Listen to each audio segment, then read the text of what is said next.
अगस्त माह शुरू हो गया है और उसके साथ साथ आरंभ हो गया है पवित्र श्रावण मास, जिसमें भगवान भोलेनाथ की आराधना और अर्चना की जाती है। सावन के सोमवार चल रहे हैं और इसी दौरान नाथ नगरी बरेली में एक भगवान महाकाल की एक पालकी यात्रा निकलती है, जो काफ़ी वर्षों से बेहद मशहूर हो रही है, बहुत चर्चा उसकी होती है।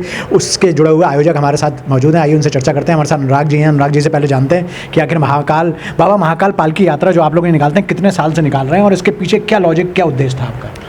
ये अपनी यात्रा पिछले 14 वर्षों से निकल रही है। इस बार हमारी ये 15वीं यात्रा है और इसके अतिरिक्त हमारा उद्देश्य इसमें यह है कि हम बाबा को बाबा आज इस दिन श्रावण मास के कृष्ण पक्ष त्रयोदशी को अपने दर्शन देने के लिए, अपने भक्तों का हालचाल जानने के लिए शहर में भ्रमण करते हैं। इसी भाव से अपनी ये यात्रा निकलती है। और सबसे बड़ी बात यह है कि इसमें हमें अपने समाज, हिंदू समाज, सनातन समाज के सभी अंगों का, सभी वर्गों का पूर्ण सहयोग मिलता है। उनके द्वारा भिन्न भिन्न जगहों पर स्वागत किया जाता है। आप लोग जो बाबा महाकाल का स्वरूप बनाते हैं या जो उनको लेकर निकलते हैं, वो कहाँ से लेकर निकलते हैं और उनका स्वरूप इतना विराट और इतना बेहतरीन क्यों है? देखिए, ये तो भाव का विषय है कि हमें विराट और बेहतरीन लगता है। जिसने जैसे देखा उसे वैसा ही देखता है। और हम लोग ये श्यामगंज में अपना सेठ गधाईलाल मंदिर है, 300 वर्ष पुराना, वहाँ से अपनी ये यात्रा प्रारंभ होती है। वहाँ से हम लोग निकलते हैं इस यात्रा को। तो क्या भगवान महाकाल वहीं से लेकर निकलते हैं आप लोग या उनको अलग कहीं रखा जाता है? नहीं, वहीं से लेकर निकलते हैं। भगवान का निवास साल भर वहीं रहता है। अच्छा, और क्या क्या आयोजन होते हैं उसके साथ साथ? इसमें हमारे इसके साथ साथ इसमें 2 स्वरूप और निकलते हैं, जगत जननी माँ जगदम्बा का एवं काशी कोतवाल अपने बाबा काल भैरव का। 2 स्वरूप और निकलते हैं। तो ये हर कितने साल से निकल रहे हैं? पिछले 14 वर्षों से निकल रही है। हमारी 15वीं यात्रा है बाबा की।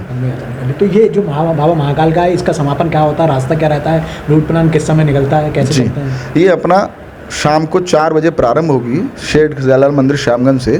तत्पश्चात मटकी चौकी होते हुए शिवाजी मार्ग, उसके बाद कटी कुइयाँ गणेश मंदिर से होते हुए सिकलापुर फर्नीचर मंडी, उसके बाद रोडवेज सिविल लाइन्स हनुमान मंदिर से होते हुए चौकी चौराहा, और वहाँ से Bareilly college, fire brigade office से होते हुए कालीबाड़ी, फिर श्यामगंज पुलिस चौकी से फिर मंदिर पर आकर विश्राम करती है। बाबा की सवारी नंदी हैं, उन्हीं को ध्यान में रखते हुए हमने नंदी शब्द दिया है, जो बाबा की पालकी को धारण करते हैं। वह उस दिन व्रत में रहते हैं, पूर्ण नंगे पैर चलेंगे, पूर्ण रास्ते नंगे पैर चलते हैं एवं ऊपर अधो वस्त्र में कुछ नहीं पहनते, नीचे केवल धोती पहनते हैं। जैसे अगर आपको ध्यान होगा कि उज्जैन में हम अगर दर्शन करने जाते हैं तो वहाँ भी यही व्यवस्था रहती है। उसी व्यवस्था को ध्यान में रखते हुए हमने ये सब प्रारंभ किया है।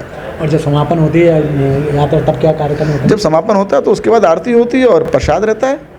ये पूरी यात्रा सनातन को जगाने के लिए, जो हमारे जैन जी करके जो आजकल चल रहा है, एक बहुत विचित्र विषय है, उसको भी हम सनातन की तरह मोड़ सकें, अपने साथ जोड़ सकें, ऐसा प्रयास लेकर चल रहे हैं विशेष तौर से। और कोशिश करते हैं कि जो सनातन के अंदर शिखा सूत्र का जो लोपन हो गया है, विलोप हो गया, उसको पुनः जागृत करें और शिखा सूत्र धारण करें लोग और हिंदुत्व की तरफ अग्रसर हों।